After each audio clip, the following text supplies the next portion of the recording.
and welcome to today's webcast addressing data as the key to an organization's success and how robust data management solutions can facilitate data hygiene, governance, and scalability. Thank you for joining us, Portfolio BI, along with our moderator, Sumit Mahajan, Head of Client Services, Implementation, and Software here at Portfolio BI.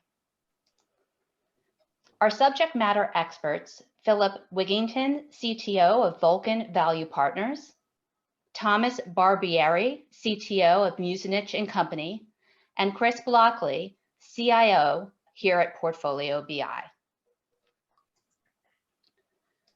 Ahead of diving into today's session, we would like to review a few housekeeping items. Today's event should run approximately 30 to 45 minutes. We have allocated some time at the end of the session for Q&A. If you look at the bottom of your screen, you'll see three icons, a chat icon, a raise hand icon, and a Q&A. Please submit your questions via the Q&A button. As you think of them, and we will come to them at the end of the session. If for any reason we are unable to get to your question today, we will follow up with you after the webinar and make certain we have an answer for you. If you have any technical issues during the event, please hit the raise hand and a member of our Portfolio BI team will be in touch with you. If you miss anything, don't worry, we are recording today's session and the replay will be available at a later date. For any of you who are unfamiliar with Portfolio BI, our award-winning firm was formed in early 2020 with the merger of Lux and Northpoint from ACA and grew in the first quarter of this year with the recent acquisition of Hensu. We work with more than 150 investment managers globally and provide leading multi-asset class order management, portfolio management, enterprise data management solutions, and public cloud solutions to the investment management industry. Without further ado, let's get started. Sumit? Thanks, Tara. So a data management solution means different things to different people. I know at Musenich, it started with generation of some reports, primarily risk reports. So it was initially implementing Security Master and doing a better job at managing the data. So Thomas, if you can describe the journey you went through at Musenich, that would be great. Yeah, so for us, it was really a factor of our growth. The business case for a data management solution came about as the firm grew, assets grew, the number of positions grew, and clients, and the need for client reporting. And we simply outgrew Excel and our existing Excel models. At the same time, there were a lot of manual processes around the aggregation and cleansing of data that were taking place. So we undertook an effort about 3 years ago in 2018. We looked at a variety of providers. Ultimately, we kept coming back to the Portfolio BI solution and conducted a proof of concept. For us, it was very important to not only have the right technology, but also have a partner that had an implementation methodology that would be successful for us. And we found the Portfolio BI team had both of those components and a really strong understanding of the fixed income space and our data. Thanks, Philip. Thanks, Thomas. Philip, I remember our first meeting at Vulcan, with the initial goal was to improve the process around generating reports. But after some initial discovery, we both determined the best way to improve was to improve the data management process. Can you please elaborate on that? Yeah, that initial requirement, grew into an assessment of how we were doing everything at Vulcan as it related to technology. So ultimately, we prepared and distributed RFPs, and we had some high-level goals in mind, some guiding principles. One of those is we wanted to come out of it with a centralized data warehouse. We also wanted best-of-breed software.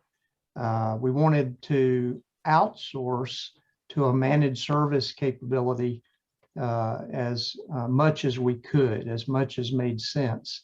And then similar to what Thomas said, we wanted a vendor that could serve as a partner to Vulcan, and who also had what we felt like was a culture that would be in sync with Vulcan's culture. So as a result, PBI came out of that process as our selection. That's great. Thanks, Philip. Chris, prior to joining Portfolio BI, you spent 14 years at SAC Capital, 172 now. Can you discuss your high-level approach to data management now and then? Sure. Having been at that fund for such a long time, we had different phases of our growth. I recall very early on, an initial issue that we had was simply being able to provide the right reporting on top of our trading system. And we had agreed as a management team that we were going to provide a kind of a standard interface to go and grab that data and make it accessible to people. That grew from trade level and position type reporting to security master, price masters, and account master, and so on. And the priorities shifted over time, right? We had a very strong growth period for quite a long time, and made a decision to have more of the data operated by multiple teams, right? So we federated the management of that data. As we kind of got to a sense of a better understanding of what our overall data sets were going to be, we were then able to put our kind of hands around it and bring it more in a centralized format with a dedicated team. And that gave us additional kind of flexibility and scalability to allow that data to be cleansed, go through some standardized processes, and allowed us to really kind of catapult the growth of the firm going forward. That's great. This kind of dovetails into my next question, which is around who are the primary consumers of the data? So I remember in case of Newsnitch, the primary consumers were risk to start with, and over time, this was expanded out to the entire organization globally.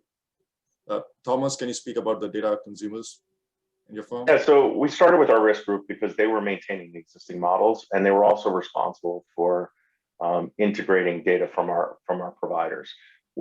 Our initial focus and scope that we set out to achieve was to sunset a series of baseline portfolio management risk analytic reports.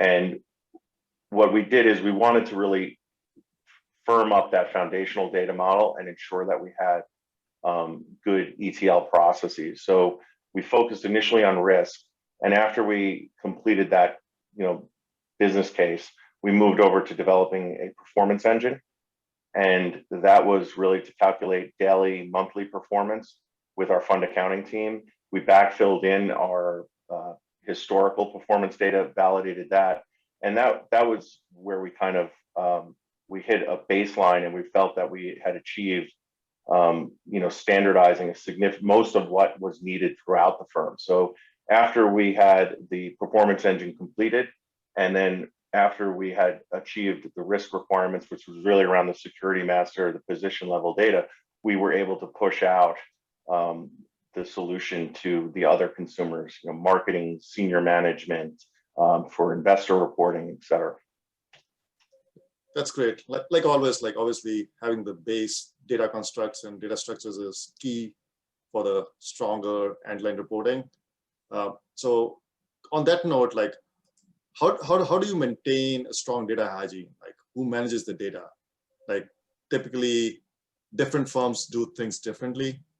Do you have a data czar or person who has a responsibility is data management, data governance, or data integrity? Phillips, can you describe how your organization does that? Yes, we don't really have a data czar. We do have particular people within the technology team who monitor that processes took place as scheduled and that they took place successfully.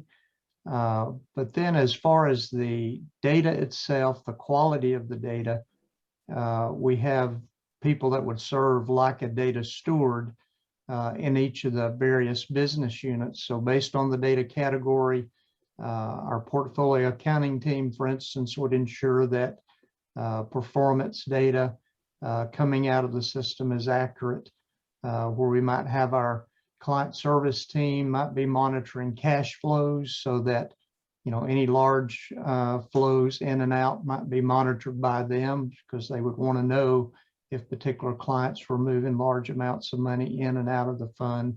But really, people at all levels of the company are accessing the data, and they know the quality of the data. They're the ones who would judge who is the quality of the data and any deficiencies there might be in that. So a combination of technology and data stewardship within individual departments. That makes sense. Yeah. Thomas, how this is managed at Mucinich? Similar to, I would say similar to Philip, it is distributed for us. So our model, but we proactively work during the development and continue to proactively work with Portfolio BI on the baseline data hygiene. So that's the ETL processes and building out data quality checks and having alerting on our overnight processes for any data anomalies. But we've distributed it. We found that most of it lies with our risk team and our fund accounting team. But whereas the fund accounting and the risk team spend so much time in the production and the manual production of reporting month to month, that's now gone away and been automated, and they can focus really their attention on the data, the quality of data, and also what new data feeds or data sources we want to bring in and how we want to augment the data that we have in the system with new data.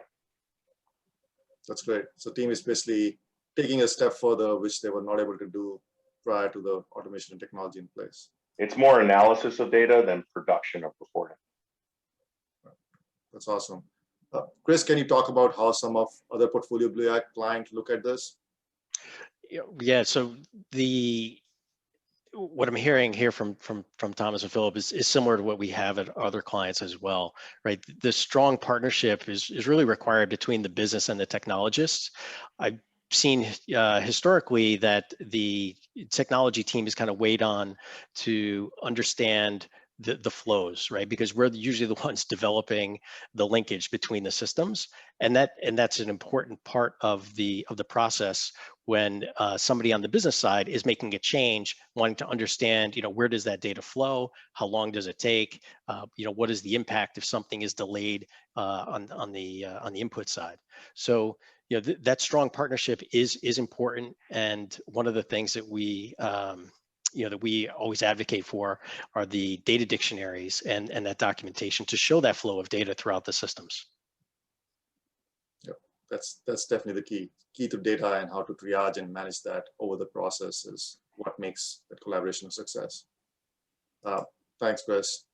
Well, we all have been living in an interesting new environment since past 1 year or so with COVID-19 and work from home orders. This has been a learning process for everyone involved, and not everything has been negative. I believe there have been a lot of positives which has come out of this. Thomas, can you discuss how your firm has dealt with the impact of COVID and any changes around that? For sure. COVID was a dark time, but Portfolio BI actually was really a bright spot during this period. Going into March of 2020, we probably had about 35 users on the platform, and we were still working to sunset a lot of the legacy, reports and move users over. And then, quickly we started having to roll out and push Portfolio BI to more and more of our employee base, and it was really driven by market volatility at the time. The March volatility in the fixed income space, there was just a demand for clean, real-time, actionable data. And Portfolio BI was able to deliver that. So I would say it was a catalyst for us to continue our roadmap and sunset our legacy reporting platforms. By April, we had roughly 100 users on the system, and by June, we were up to where we are today, which is about 135. That's great. Seems like there was a tremendous growth in adoption of the platform pretty rapidly at that point. Philip, and how a lot of I know there's a lot of pre-planning that you have done, and how that has enabled business resilience on your end. Yeah, well, what I mentioned earlier about having managed services to the degree possible, dependable vendor partnerships, and all of that, paid big dividends when the COVID situation hit. Work from home became a reality, almost overnight.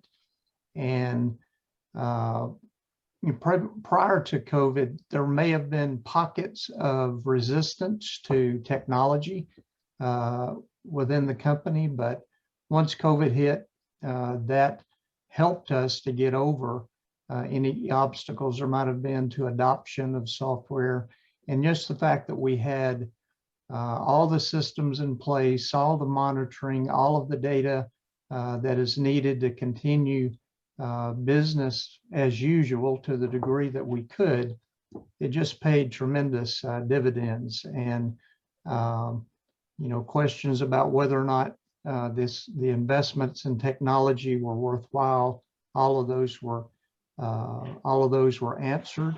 All of the systems can be remotely accessed. All of the data is centrally available. So it just paid tremendous dividends. The market fluctuated tremendously in those first 2 or 3 months. Having the data available to make decisions, things we used to do maybe weekly now had to be done daily, had to be done hour by hour. And the systems just served us so well in being able to do that. So we really thrived during COVID as a result of just being able to continue our business based on the support that the technology and our vendors played during that time and are still playing, really.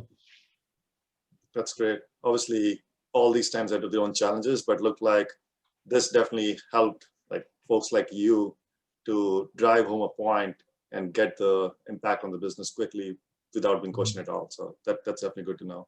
And this is definitely consistent what we have seen across clients. Chris, do you want to share some insight on that?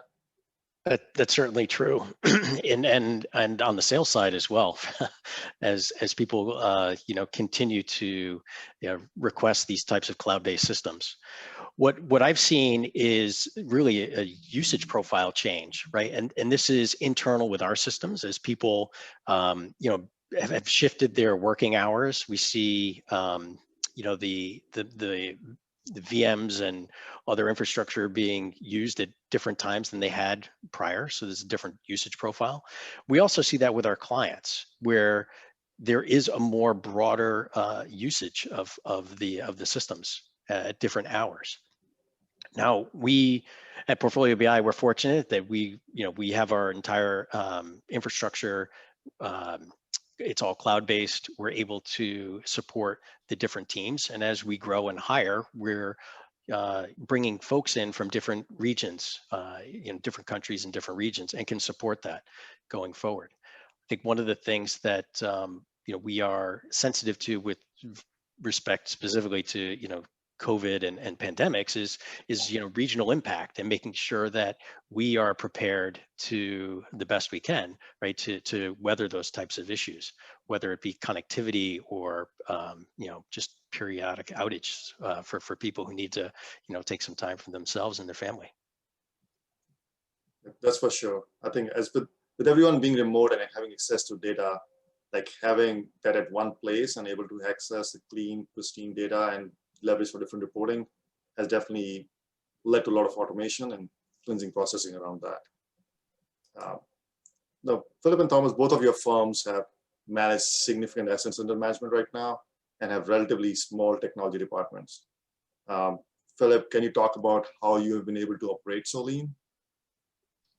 Yeah, so many of the functions that are needed are carried out by our vendor partners. So not only does it help us to maintain a smaller technology group, but that same impact is in other departments as well, because not only is the technology provide more efficient processes, but also we're outsourcing things that used to be done by certain departments, and that has, as our company has grown, it's allowed us, especially in supporting departments.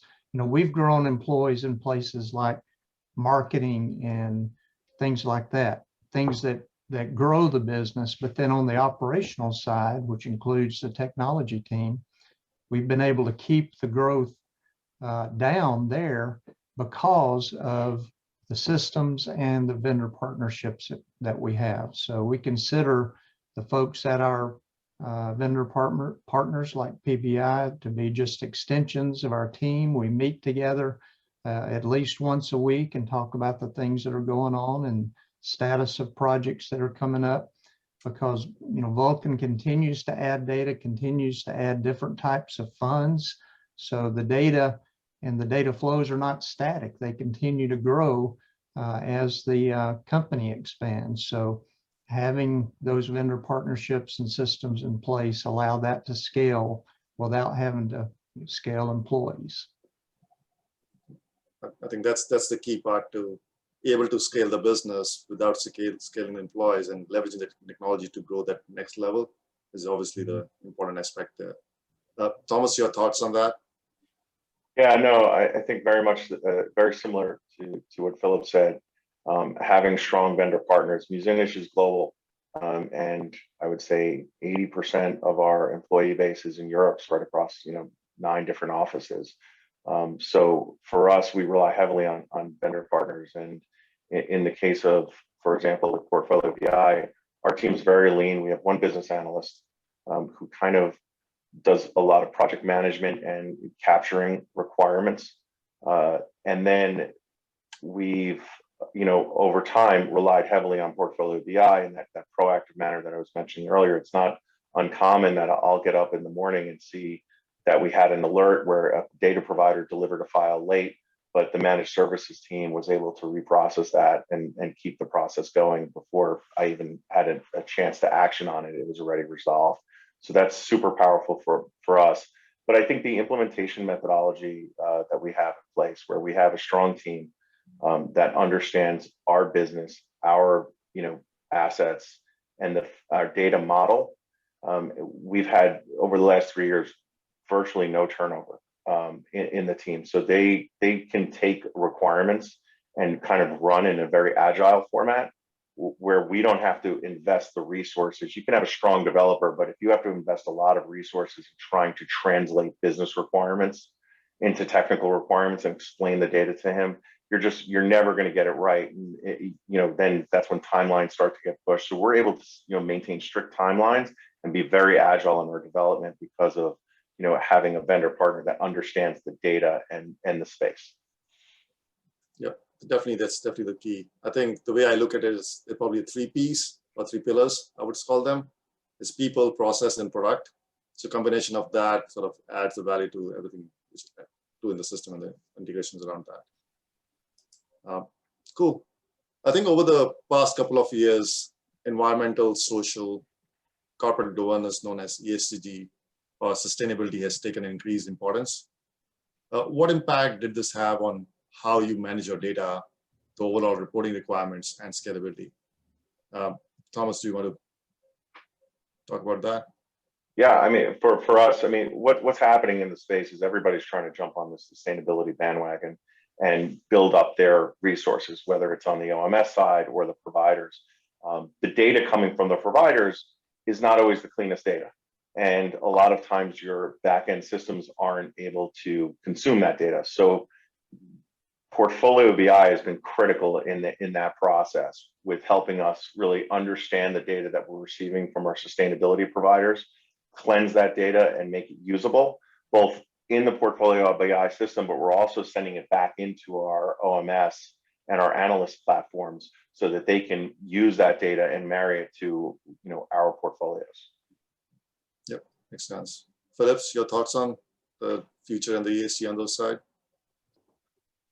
Yeah, in a similar vein, the last couple of years finding the data from reliable data providers, being able to get that data in, decipher it, parse it, and make it available in a digestible form, to the different people in the different departments to use it. That's been a big challenge, but we have been able to do that effectively, and we have centralized dashboards and things available to whatever departments need access to that ESG data. We use it in our compliance processes. We use it in our research processes of researching companies that we might invest in.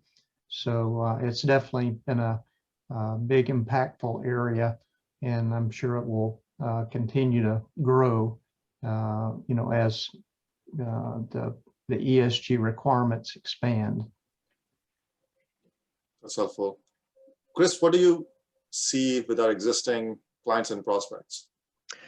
It's a similar journey for them as well. So it's identifying really what the market values they're going to apply to the different weightings really within their ESG strategy, and aligning that with the right providers. Right now, there's certainly a lot of jockeying amongst the providers and who has the best data for their particular set of metrics to be within a mandate.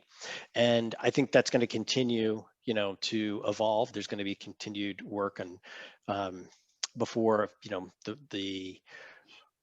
I'd say primarily the most acceptable ones kind of bubble up to the top, right, across the industry.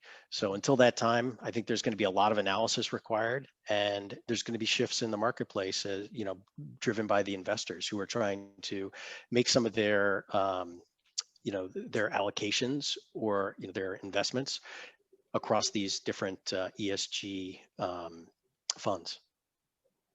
Yeah, that's for sure. There's definitely a lot of changes which everybody coming along, either because of regulations or more visibility and transparency on data and reporting. So that definitely makes sense. We talked about quite a few things around data, process, and procedures around them. In the end, what does that all mean? Like, Thomas, if you could look from your perspective, the journey from what you started and where the things are now, what does that data nirvana or the end looks like, and what is that going forward that means? Yeah, this is the best part. This is the part I always like to talk about. So so much effort goes into building that data model and doing this data validation and kind of getting it right, building that performance engine.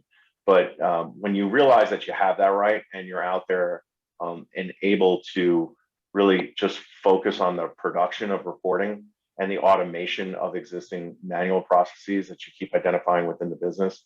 And also for us, I think it means, the ability to go out and, bring in data in raw data sets. And actually, we now are pressing on our data providers. Hey, can you give us this so we can continue to enhance our, baseline data warehouse and the data that we contain in it. So for us, it's a lot of that. I think another component to touch on here that is important is, within the business, everybody always comes to you and says, hey, we should do this, or we can look at this way and pivot it, or there's a great system for attribution that I'd like to use, or do some impact analysis. And it sounds great until they realize that you need to have clean data to be able to do any of these functions. And once you get that data cleansed and you have it in a clean data set, it's so easy. You're like, yeah, I can do anything you want. I'm going to pull it right out of North Point. I know it's clean. I have a clean security master. Here you go. Let's run with it. Or we want to create a new model, and we'll reach out to you and say, hey, we want to do this. And you're like, okay, great. We have all the underlying data. We know what we need to do. And we can just, kind of execute. So when you get into that mode of just executing on reporting and automation, and you get away from that data validation and build stage, it's really exciting, because it also kind of shows the benefits to the business, much like we talked about during COVID. It really highlights the investment that you've made. That's for sure. There's probably the gratification is not there in the beginning, because even though it takes the longest, and you get to that only once you see the output. So that's a natural, it seems like process of that. Philip, how does that look like for you over the journey from this? Yeah, Vulcan we're in our 14th year of existence, but even in 14 years, there have been different eras of systems that have been involved. So, we have a separate OMS and compliance system, separate back office accounting system. We have a CRM, but the data warehouse is the only place where all of the data from that whole 14-year period and going forward is maintained. So it acts as the hub, not only as a data repository, but also as kind of the hub of processing for all those various systems. So ultimately, it is the go-to place. One of our strategic objective is, from the user experience standpoint, is a centralized access of data. So the data warehouse has become that, and PBI has become that as it pertains to the vendor partnership. So for us, as has been mentioned, it's a long process of getting all those data processes in place, being monitored, cleansed, and all of that. But the value of having that once that process has been completed is invaluable as far as Vulcan is concerned. Definitely. This seems like to be a journey to get from data to actually being consumption. So the first part, it's like always 80-20 rule. The 80% takes the longest, where you have to spend most of the time, and then only you get the sort of the true user acceptance or the user gratification on the last 20% of time. So.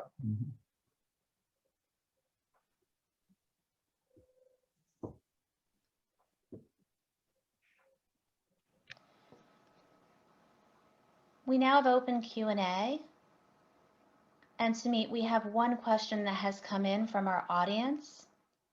It is around investor reporting. Specifically, with investor reporting, how do you maintain integrity with the investor CRM? Thomas or Philip, either one of you would like to take that? Yeah, well, as I mentioned, the CRM is fed from data from the data warehouse.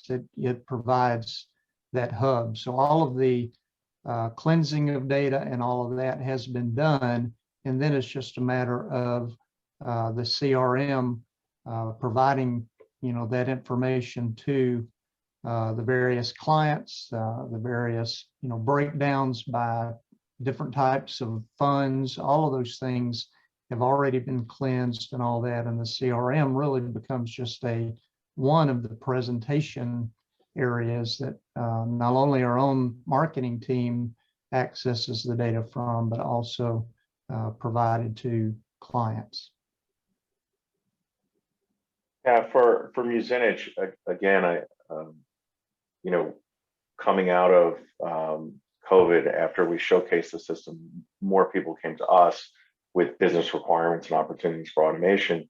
And our marketing, our head of marketing was one of those stakeholders who oversees Salesforce and our CRM. And we had these, that kind of operated in its own silo. And now we bring all that data in, and we're able to push that data into our Salesforce CRM.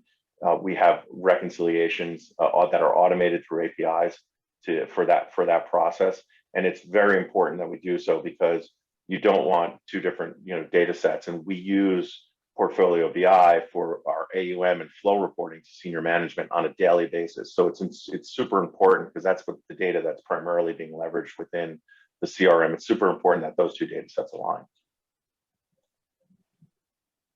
I think you definitely touched on one of the important aspects, which we definitely hear from pretty much all the clients in the prospect. It's like having a golden source of truth and not having a two version of truth. So I think that's sort of like the key aspect there. It would appear that no other questions have come in at this time, but we remind the audience that you can send questions after the webinar has concluded. With that said, we've covered a lot of ground today, from hygiene, data hygiene, governance, and scalability. Gentlemen, did you want to provide us with any just last thoughts that the audience could take away? Tom?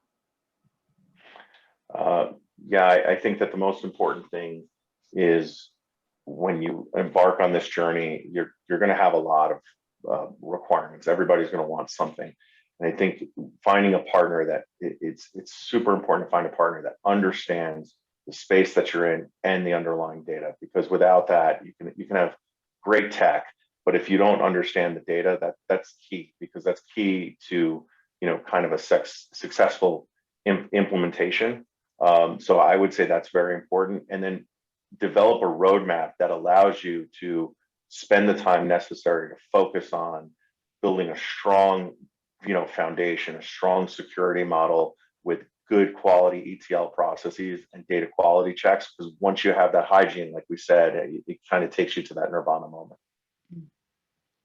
Philip?